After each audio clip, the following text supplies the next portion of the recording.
There we go. All right, back to share.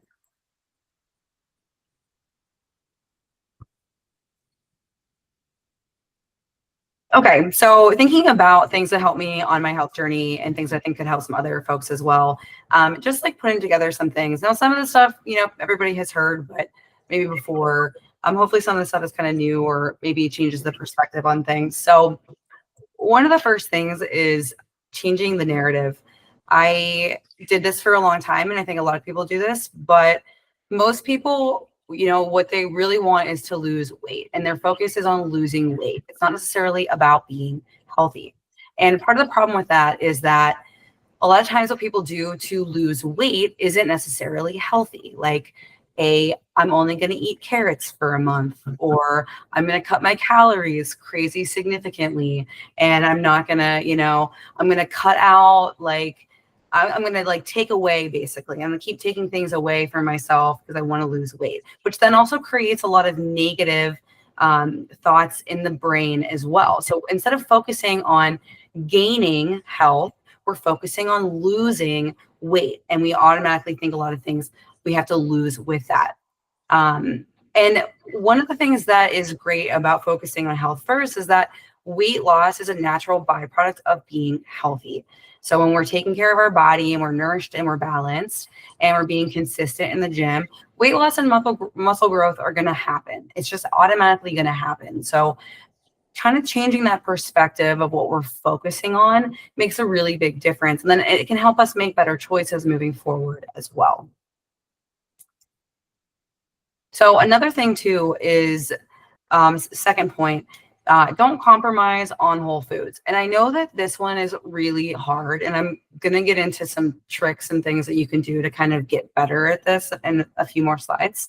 But we want to think about whole foods so much more than anything that is processed. Why? Well, the nutrients in whole foods are bioavailable and they are natural, and our body knows what to do with them, and it's also healthier for us because we're getting the fiber that comes with the fruits and veggies versus just like a processed food that is fortified with synthetic nutrients. They're often harder to absorb. Like a lot of people look at the box and the label and they're like, well, there's vitamin D and there's all these things in here.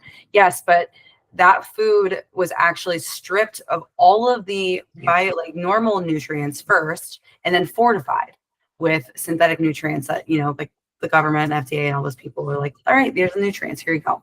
The other thing that's problematic with processed foods is the additives and preservatives and the chemicals that are usually in them. The guar gums and all of the emulsifiers. These things throw off our hormones, our gut, and also our satiety signals. Some of those hormones too, which really mess us up in terms of like feeling not full. Another reason people often feel hungry all the time is because they're eating but they're not getting nutrients. So therefore the body is also like, I still need things. I'm still hungry. So often that leads to overeating as well. Whereas when you're eating whole foods, you often are more full. You're not craving other things, and then you're not worried about all the extra stuff that comes with it. A tip for this, the grocery store, is stay on the outskirts. Don't go anywhere in the middle of the store. If you just focus on going around the store on the outside, you're going to hit the produce section, you're going to hit the meat section, the deli, like all of those things, your milk, your essentials are all on the outside. So don't even mess around on the inside. Just stay away. And you can also eat like your great grandparents would eat, organ meats, bacon fat and everything, those things.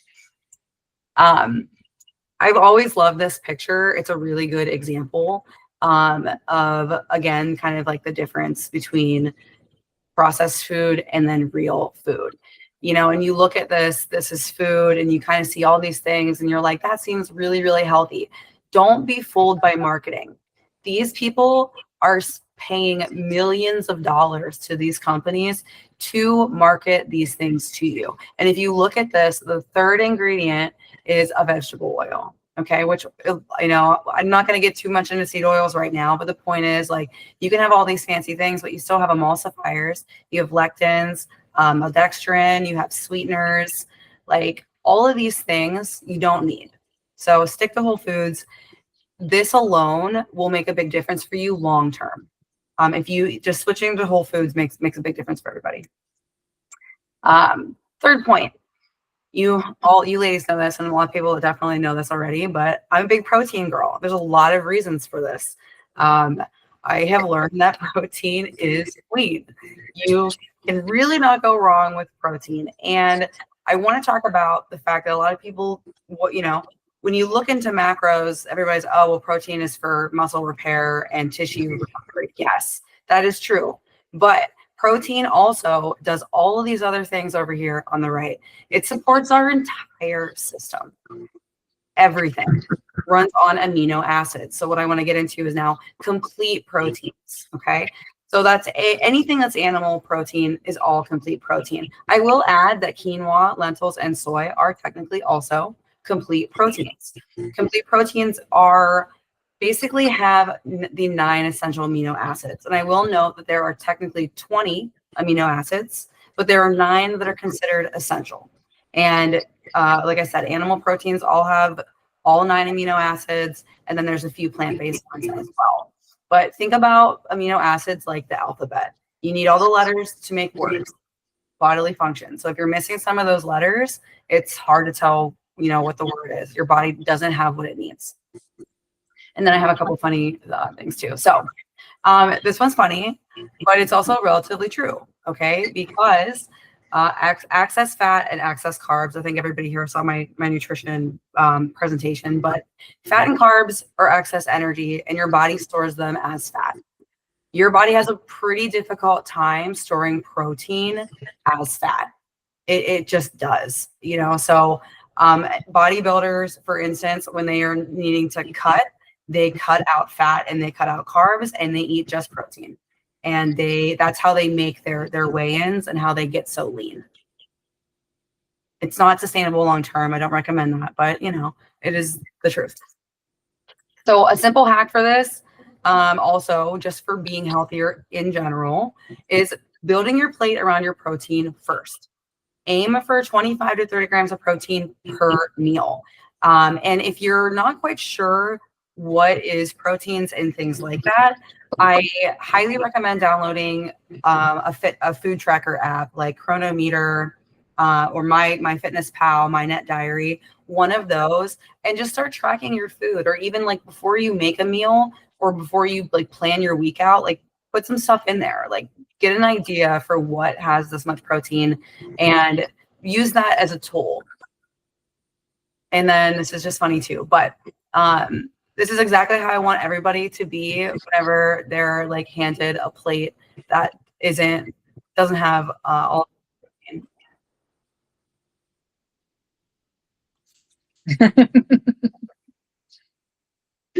This is exactly what everybody should be doing. Don't even mess with it. If it's all carbs, like get a protein, go to the store, buy some beef jerky, add it. You know what I mean? Like for me, this is a non-negotiable. And because it's a non-negotiable, my health, it makes a big difference for everything long term. Another thing that I want to kind of get into, because some of these things we already know, but why do we get stuck? Why is it so hard for us to make these changes and then make them last? And one of the reasons is because we try to do everything at once. And I'm sure we've all done this too. We tried to quit everything cold turkey. We're like, okay, tomorrow I'm going to wake up. I'm going to go to the gym. I'm going to wake up at 4:30 in the morning. I'm going to go to the gym. I'm going to drink 8 glasses of water, 64 ounces of water. I'm going to not do this. I'm going to make sure I do that. It's completely unrealistic. And in your mind, you're like, I'm strong enough to do this. And then when you fail, what do? We beat ourselves up. Now we're, unhappy with ourselves and we're a failure. Okay. Those kinds of behaviors and not having realistic goals is what sets us up for even more failure long-term. And then also we're being hard on ourselves. Everybody should be going into their health and fitness journey with so much grace, because it is hard. It's a lot of work. There's a lot of things that need to change, and it does take time. So one of the things that really helped me, and I think would help everybody, is habit stacking. Choose one focus every week or every 2 weeks if it's a big one. Like for example, week 1, just focus on drinking more water. Don't even change anything else.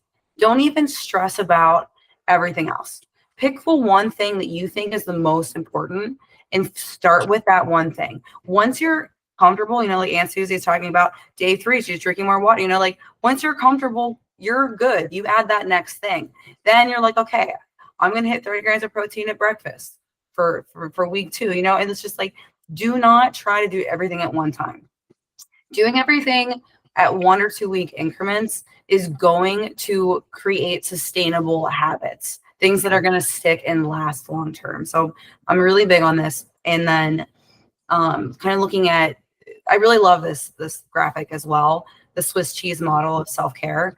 And this is kind of talking about stress, and reducing stress is really important too. We all know that as well, but all of the different things that we do stack up and create these different layers, and it protects us long term from everyday stress and some of these other things. So don't ever be like, all the habit stacking, all these things add up over time and make a really big difference. Maybe not at once, but they start to build. And then kind of leading into that, another thing that really helped me a lot that I think would also help everybody is substituting.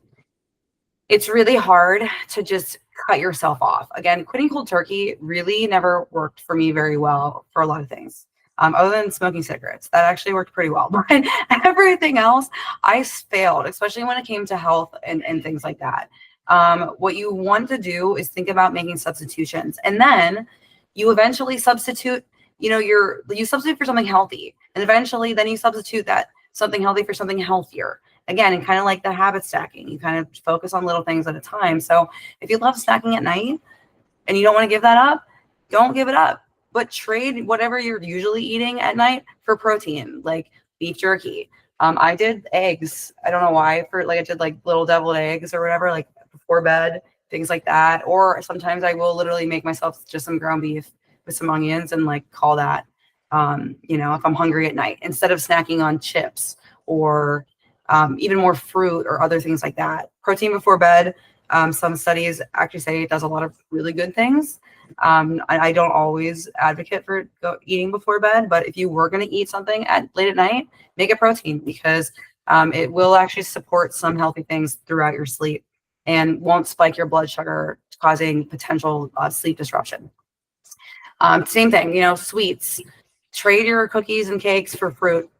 Dates with coconut oil. You can even make your own homemade ice cream if you're ice cream obsessed. Like, just think about how you can take the thing that you love and you're worried about giving up and make it just 1% healthier, 50% healthier, things like that. And then quick side story for me, when I first really started my health journey, I loved sweets, and I was going really low carb. So I was really craving like a lot of sugary things. And one of the things that I did, which isn't necessarily healthy, but it helped me quit some other unhealthy things, was I took butter and I mixed it with coconut palm sugar, and I literally just mashed it up, just butter and coconut palm sugar in like huge chunks. And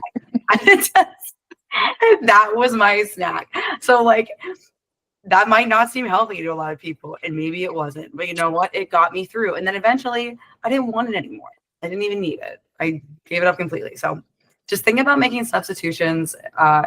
It will make a difference, and it adds up over time, and then you can sub it out later. Also, everybody knows this, sleep. Don't doom scroll.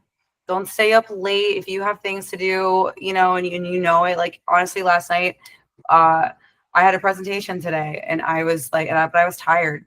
And I said, you know what? I would rather go to sleep now and get my 8 hours and wake up, in the morning, at 6:30 a.m. and put my presentation together than force myself to stay up tonight. And, I was like, I know I need it. Like, if I stay up and I'm not going to go to sleep on time, I'm not going to get my 8 hours, I'm going to be miserable. So I really just, sleep is a foundational piece of everything. And I know it's hard for some people. Do your best, try to be consistent. And if you're having trouble sleeping, I really do feel bad for people in that situation. And then it's time to really look at other reasons, because that's the result of something else in the body that's off. But so yeah. And then a couple more pieces here, and then we're done. Can be consistent, and do not necessarily strive for perfection. This goes back to my original slide at the beginning. You know, you don't need to be perfect, and you don't need to beat yourself up over not being perfect. Just be persistent. Don't, show up even when it's not perfect. On the days that I don't always necessarily feel like going to the gym, I still go to the gym. I just don't do my full workout. I might just do some yoga that day. And I might just do a couple reps on a couple of things with some low weight. And I'm like, all right, I'm here. I did it. Here I go. Like, and I'm not going to be mad at myself for not getting that workout in perfectly. I still showed up. I didn't break my habit. I just met myself where I was that day, because that is also what creates results. Everything compounds. It all starts to add up slowly but surely, which leads me into my last point, which is be patient. Trust the process, and continue to habit stack every day. I really love this. I saw this the other day too. It's like, you've been drinking alcohol, caffeine, Adderall, birth control, all-nighters, skipping meals, over-exercising, depleting your mineral stores, avoiding carbs, or overeating carbs, eating greasy food, lathering yourself in tanning lotions, bleach tampons, chaos, toxic relationships, moldy apartments, you're people pleasing and performing for years, comparing yourselves to others.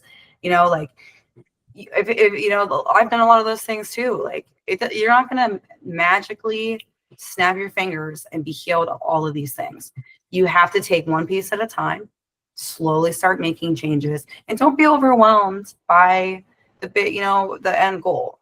Like, how do you eat an elephant? One bite at a time. It's doable. You'll eat the elephant eventually. Okay. But one bite at a time. That's the only way to do things in a sustainable, healthy manner. So healthy habits equal a healthy body. And my tagline, of course, when you feel good, you feel good. And that is my presentation. And now I'm done. So yeah, I want to open it up for questions to about the presentation potential, but also just in general, if you ladies have any questions. I know you've both been actively chatting and stuff in the chats and communicate with me pretty well, so I don't anticipate. But if you have anything, feel free. Now's a good time. I always have stuff. Go for it.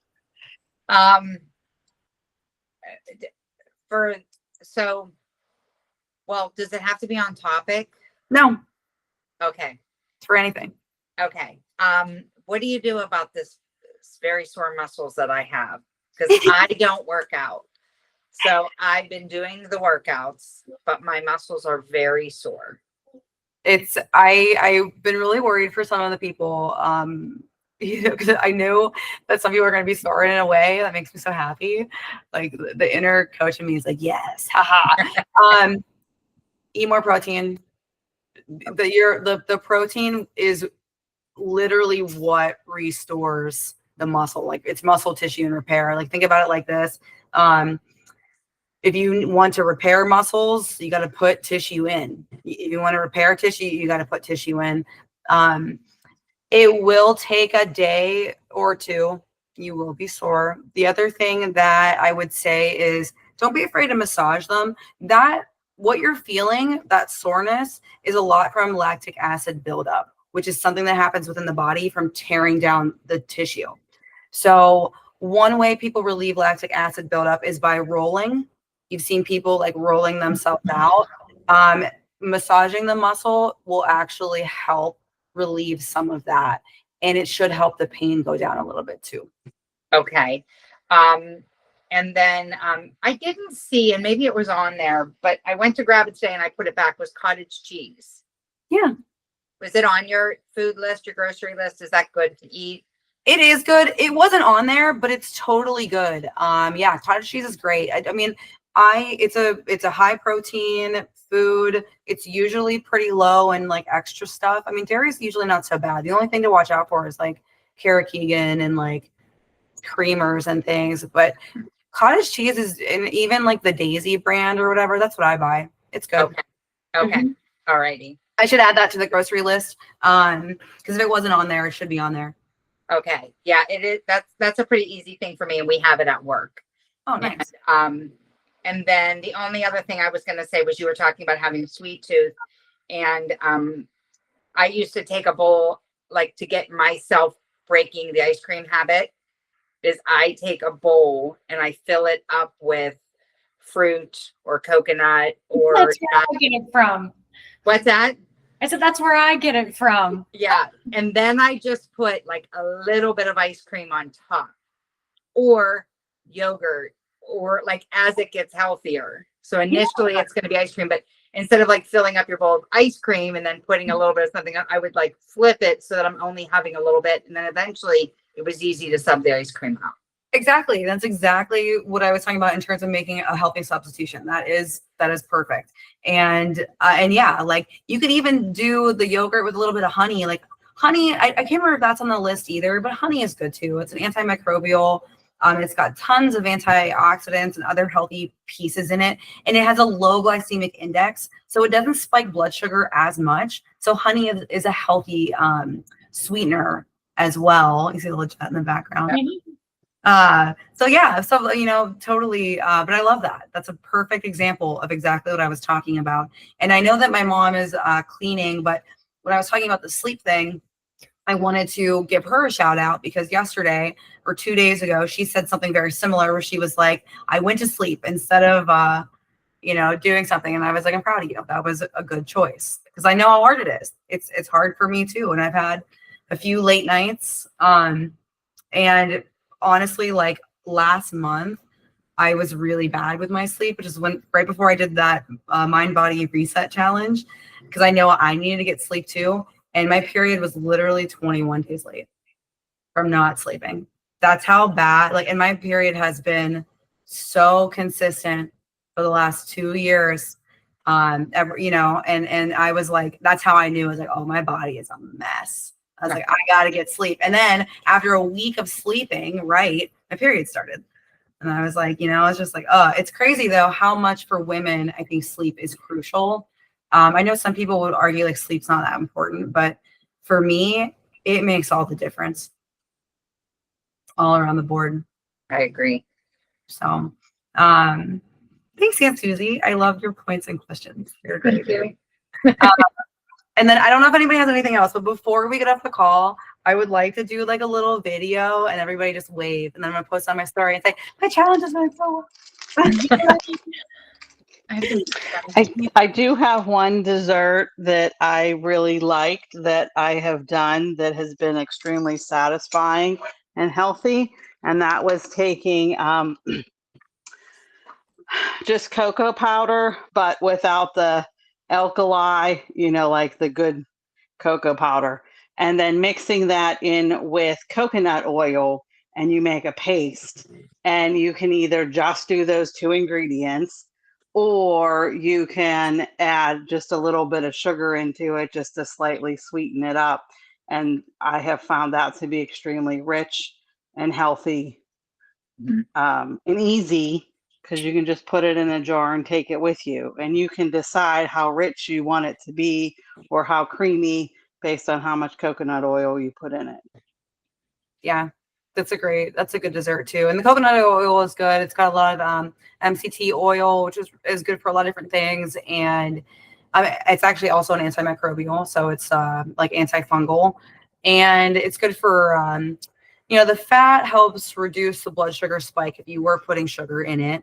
Another thing too with cottage cheese, actually, that reminded me of, I will put the recipe in the chat later, actually, or maybe tomorrow or something. But it's cottage cheese, cocoa powder, and then honey. And it's delicious. You put it in a blender and you like blend it up. I've been adding like kefir or like drinkable yogurt to it because the cottage cheese is thick. And my blender sucks. So my blender gets clogged up immediately. But if you put a little bit of like, you could probably milk maybe even, but something liquidy, like it makes it creamier and better. But that's a fun little dessert too. Love it. All right, ladies, we'll do a quick wave. And then I appreciate your time. I'm so glad y'all were on the call. Thank you. You're welcome. All right, everybody say hi. All right, folks. Well, thank you both so much. I love all of you. Thank you. We love you. Yeah. Love you. Thank you. Yeah, enjoy the rest of your nights. We'll talk soon. Bye.